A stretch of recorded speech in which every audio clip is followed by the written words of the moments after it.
Hello প্রিয় বন্ধুরা, আপনারা সবাই কেমন আছেন? আজকে আমরা দুই ভাই চলে আসলাম একটা ব্লগে। আমরা এখন যাচ্ছি গুলিস্তান মার্কেটে। উদ্দেশ্য, এখন বাসের জন্য অপেক্ষা করতেছি। এই তো বাস চলে আসলো। আমরা এখন শিকড় বাসে করে যাব গুলিস্তানে। তো বাসে উঠলাম। এখন আসলে ফার্ম গেটে হলো আমরা ওয়্যারলেস কিনতেছিলাম, কিন্তু অনেক দাম, সেজন্য আমরা গুলিস্তানে যাচ্ছি। এই সিগন্যালটা খুবই সুন্দর লাগে, চমৎকার।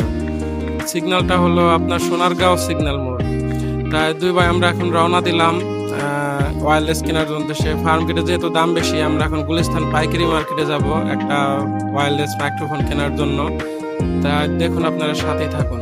এই তো আমরা চলে আসলাম এখন গুলিস্তান পাইকারি মার্কেটে। তো অনেকগুলো দোকান ঘুরে ফিরে আমরা এখন অবশেষে চলে আসলাম একটি দোকানে। তো অনেকগুলো মাইক্রোফোন দেখলাম। এখানে আসলে কোনো দামাদামি করা যাবে না, একদমের দোকান। তো আমরা যখন জিজ্ঞেস করলাম, তখন বললো যে কতগুলা নিবেন, কত পিছু। ভাবছে যে আমরা হয়তো ব্যবসা করব, এই জন্য অনেকগুলা নিতে চাইছে। তো পরে আমরা চলে আসলাম আশিক ইলেকট্রনিক্সে। এখানে পরে অনেকগুলো দেখে একটা আসলে খুব পছন্দ হলো। তো আমরা এখন দরদাম করে আর কি এটাই নিয়ে নিলাম। তো আপনাদের কাছে কেমন লাগলো আমাদের এই ভিডিওটা অবশ্যই কমেন্ট করে জানাবেন।